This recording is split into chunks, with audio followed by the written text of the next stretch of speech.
Hey there, planners. Today I am popping in to give you an update on what I will be using in 2021 for my work bullet journal.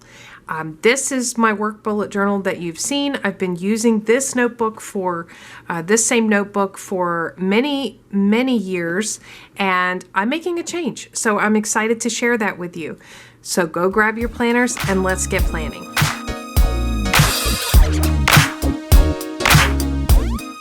So I try to pop on about once a quarter and give an update on my work bullet journal and how I'm using this system. My work bullet journal is extremely functional. There are no stickers, there's no artwork or doodles or washi tape.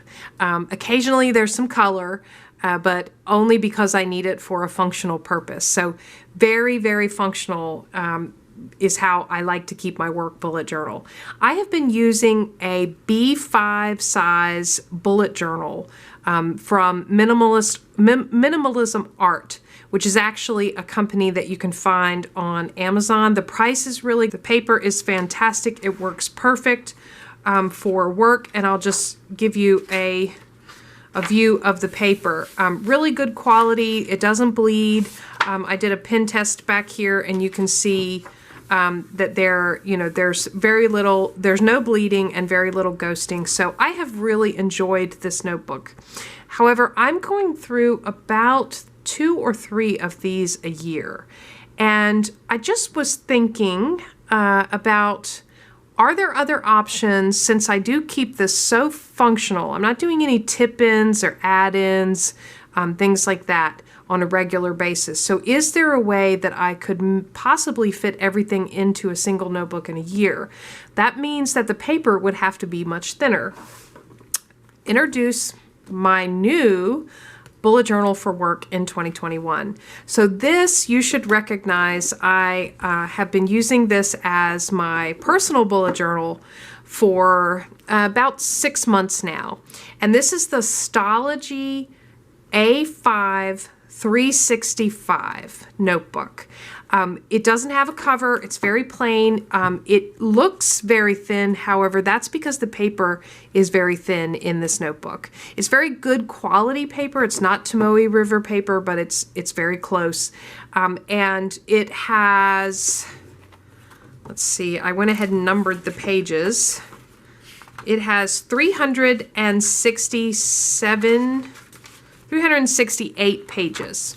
So technically, if I used 1 page a day or less, I should be able to fit the entire year in here.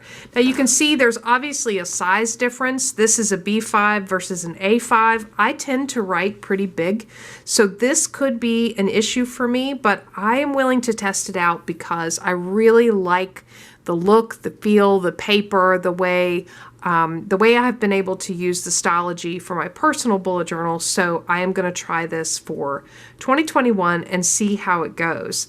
I have done some initial setup in the bullet journal that I wanted to share with you. So again, I keep this very functional and minimal.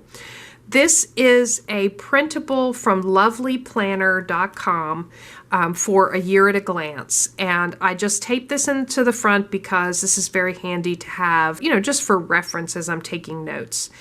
This printable is really handy from Lovely Planner. It comes in a bunch of different font options. And so I want to say there's more than 10 different options for how this looks. I really liked this one, and I, of course, just printed it down to size and taped it in. I've also created a dashboard here, and I've got a sampling of different sticky notes. This is where if something comes up and I need to jot down a quick note, I will jot it here and just paste it here until I can actually get it into the right section of my work bullet journal.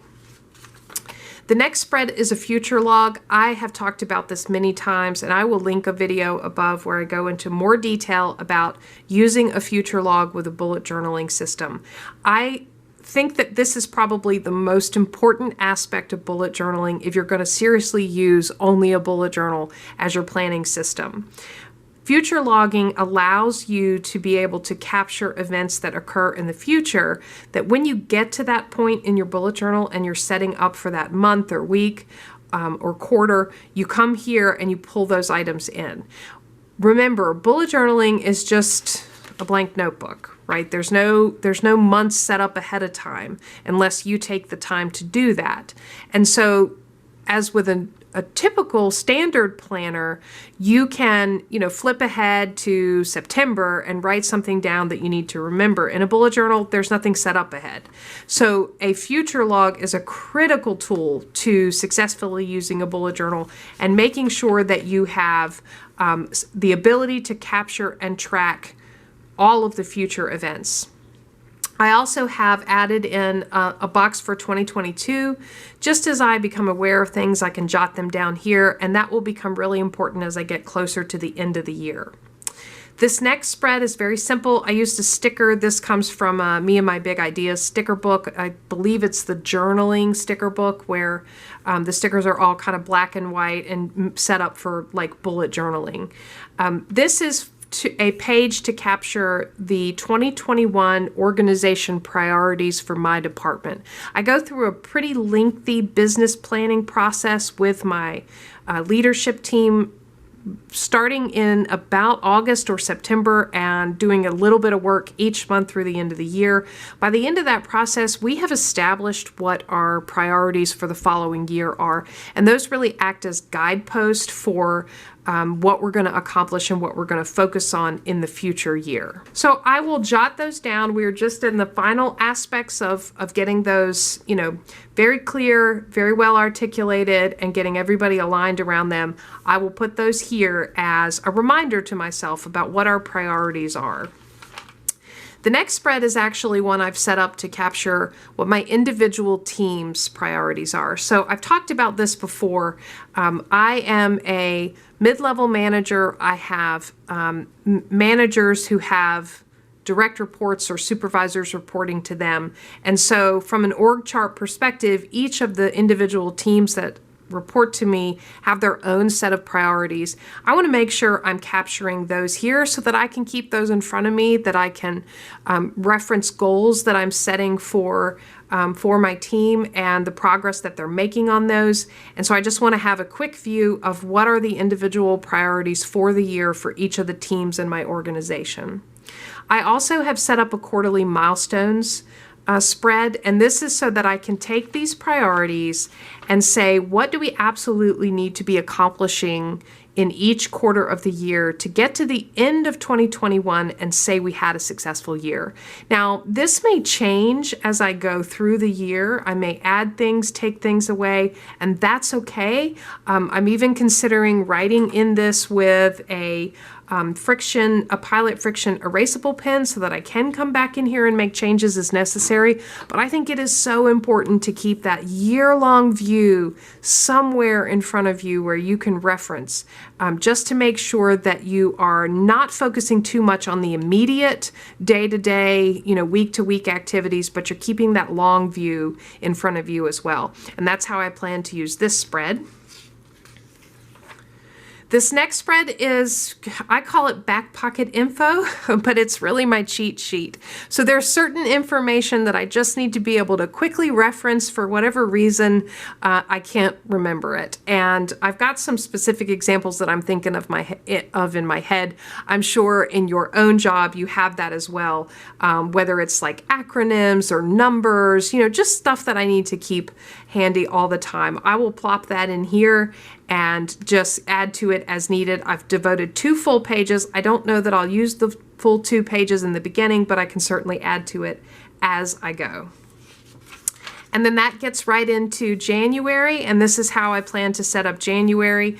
I printed out several of these smaller calendars for each month of the year. I do want to utilize a master to-do list, and I will probably spend time on this before I close out work for 2020, before I start vacation at the end of the year, just to make sure I don't miss anything, because I have found myself in the place before, if I don't spend time really thinking about January and what happens when I get back from vacation, what are those first things I need to take care of, or the things that have carried over. I have been in the position before where some things slid off my view, out of my focus, and I misstepped. So I will spend some time working on this before I even go out on vacation for the end of the year. And then I'll go right into probably the same setup that I have been using because it's been very effective for me. It's a weekly setup, and I will link the most recent video that I did on my work bullet journal up above so that you can see how I'm using that. It's been a very effective system. I think the only thing I will be adding is this master to-dos because there are some things that I just end up writing over and over each week, and that's not really necessary. Those to me feel like they need to be on a master monthly task list.